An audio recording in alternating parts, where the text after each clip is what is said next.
दोस्तों, क्या आप जानते हैं कि वर्ल्ड वॉर वन शुरू करने के पीछे सिर्फ एक गोली थी। जी हाँ, मात्र एक गोली जो चली थी, और सिर्फ उस एक चली हुई गोली का बदला लेने के लिए पूरी दुनिया दो भागों में डिवाइड हो गई। और ना सिर्फ डिवाइड हुई, आपस में लड़ना भी स्टार्ट कर दिया।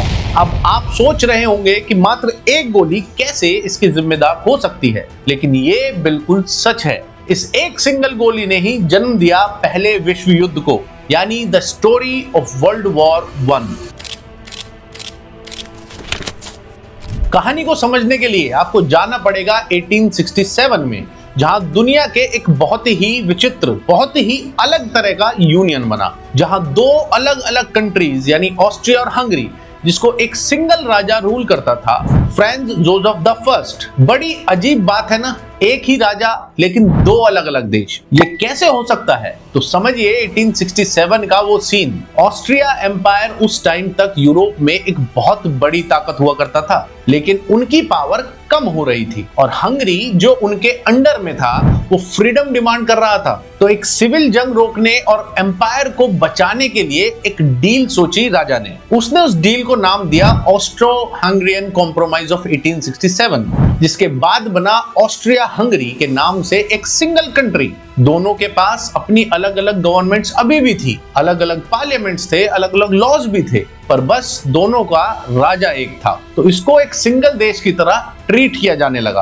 अब ऑस्ट्रिया हंगरी एक साथ बहुत मजबूत थे, और उन्होंने 1908 आते आते बोस्निया पर कब्जा कर लिया। लेकिन बोस्निया में रहने वाले ज्यादातर सर्ब लोग थे, जो चाहते थे कि उनका देश सर्बिया का हिस्सा बने, जिसे ग्रेटर सर्बिया कहा जाए। वो अपने ऊपर हो रहे ऑस्ट्रियन राज से नाराज थे। उन्हें लगता था कि उनकी पहचान, संस्कृति और आजादी को दबाया जा रहा है। इसी बेचैनी के बीच एक सीक्रेट रेवोल्यूशनरी ग्रुप बना, जिसका नाम था ब्लैक हैंड। उनका एम था ऑस्ट्रिया के राज के खिलाफ एक बड़ी चोट करना। ब्लैक हैंड ग्रुप सिर्फ कोई मौका तलाश रहा था कि जब ही उन्हें खबर मिली कि ऑस्ट्रिया हंगरी के उत्तराधिकारी और राजकुमार फ्रेंच फर्डिनेंड अपनी बीवी के साथ बोस्निया के एक शहर सैराजेवो में आ रहे हैं, वो समझ गए कि एक बड़ा मौका है दुनिया का ध्यान अपनी तरफ खींचने का।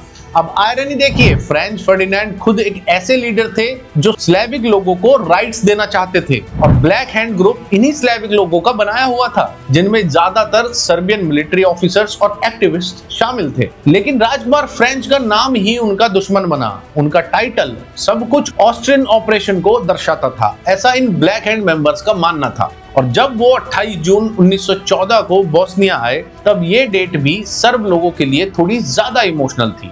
ये था बैटल ऑफ कोसोवो का एनिवर्सरी का दिन, जहां सर्ब हिस्ट्री का एक बड़ी हार का दिन था। सर्ब लोगों को एक बहुत बड़ी हार का सामना करना पड़ा था, जिसे वो याद रखते हैं एक तरह से शहीद दिवस के रूप में। और इसी दिन एक 19 साल के लड़के गैव्रिलो प्रिंसिप ने राजकुमार पर गोली चला दी। फ्रेंच फर्डिनेंड और उनकी पत्नी दोनों मार दिए गए। एक गोली चली, लेकिन उसकी गूंज यूरोप के हर कोने में सुनाई दी। उस एक गोली ने सिर्फ एक राजकुमार को नहीं मारा, उसने दुनिया के सबसे बड़े युद्ध को जन्म दे दिया। और यह अचानक शुरू नहीं हुआ। इस घटना के बाद ऑस्ट्रिया ने सर्बिया पर आरोप लगाया और डिमांड किया कि सर्बिया उनकी सभी शर्तों को माने। सर्बिया ने कुछ शर्तें मानी, लेकिन कुछ नहीं। ऑस्ट्रिया ने गुस्से में आकर सर्बिया पर जंग का ऐलान कर दिया। एक छोटी सी जंग शुरू हो गई, और देखते ही देखते इस छोटी सी जंग में बाकी देशों ने भी अपना अपना पक्ष चुनना शुरू कर दिया। रशिया ने सर्बिया का साथ दिया, जर्मनी ने ऑस्ट्रिया का, फ्रांस ने रशिया का, उधर ब्रिटेन ने फ्रांस का। फिर क्या था,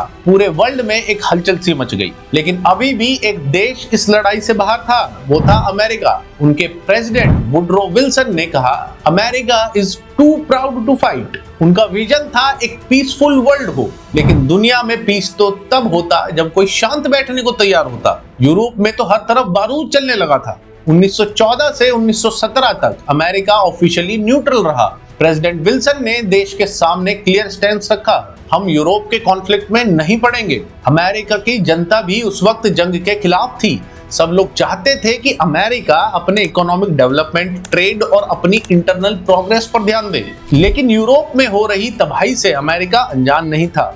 रोजाना न्यूज़पेपर्स में ट्रेंचेस, केमिकल वॉरफेयर और सिविलियन डेथ्स की खबरें आ रही थी। ब्रिटिश और फ्रेंच लोग अमेरिका से मदद मांग रहे थे, क्योंकि अब ऑस्ट्रिया हंगरी और जर्मनी के साथ मिलकर भारी तबाही कर रहा था। और पूरा वर्ल्ड दो भागों में बंट चुका था। एलाइड नेशंस, जिसमें कुल 25 से ज्यादा देश एक तरफ थे, जैसे कि France, Britain, Russia, Italy, Japan, और बाद में आकर अमेरिका भी इसमें जुड़ा। लेकिन अमेरिका के जुड़ने की कहानी भी बहुत इंटरेस्टिंग है, उसको जानना भी बहुत जरूरी है। और दूसरी तरफ थे सेंट्रल पावर, जिसमें मेजॉरिटी थे Germany, Austria Hungary, Ottoman empire यानी टर्की और बुल्गारिया। अभी तक भी अमेरिका के ट्रेडर्स एलाइड नेशंस को सिर्फ वेपन्स और बाकी सामान बेच रहे थे, यानी उनका ध्यान सिर्फ व्यापार पर था। वो लड़ाई के पक्ष में अभी भी नहीं थे, मगर उनके बिजनेसमैन के इस व्यापार को लेकर अमेरिका की न्यूट्रलिटी सिर्फ नाम की रह गई थी। ग्राउंड रियलिटी ये थी कि अमेरिका इनडायरेक्टली वॉर का पार्ट बन चुका था। और फिर एक दिन ऐसी एक घटना हुई जो सब कुछ बदल के रख देती है। जर्मनी ने अनाउंस किया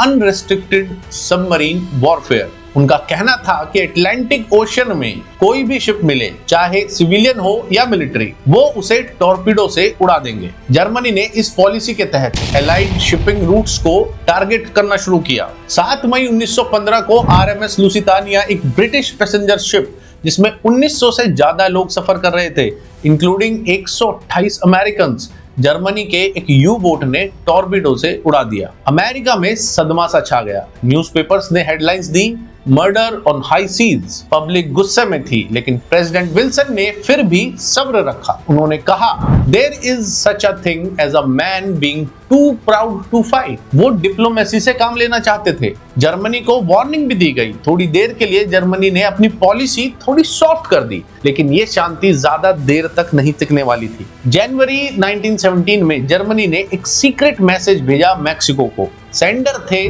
German foreign secretary Arthur Zimmerman. Message था, अगर अमेरिका हमारे खिलाफ वॉर में आता है तो मैक्सिको हमारे साथ जुड़ जाए, और बदले में हम मैक्सिको को उनका खोया हुआ इलाका वापस दिलाएंगे अमेरिका से, जो कि थे टेक्सास, अरिजोना और न्यू मैक्सिको वाला एरिया। ये टेलीग्राम ब्रिटिश इंटेलिजेंस ने इंटरसेप्ट कर लिया। कोड क्रैक किया गया, और जब इसकी सच्चाई सामने आई तो प्रेसिडेंट विल्सन सिर्फ हिले ही नहीं, बल्कि उनके अंदर एक तूफान सा खड़ा हो गया। उन्होंने इस मैसेज को पब्लिक किया और अमेरिका की जनता भड़क उठी। ये सिर्फ एक जंग का सिग्नल नहीं था, ये अमेरिका की टेरिटरी पर खुला चैलेंज था। और कहा गया, how dare Germany plot against us on our own land. America का पेशेंस अब टूटने लगा था। जिमरमैन के टेलीग्राम के तुरंत बाद जर्मनी ने फिर से अनरेस्ट्रिक्टेड सबमरीन वॉरफेयर शुरू कर दिया। अमेरिकन शिप्स डूबने लगी, प्रेशर बिल्ड हो रहा था। 2 अप्रैल 1917 को प्रेसिडेंट विल्सन ने कांग्रेस के सामने खड़े होकर कहा,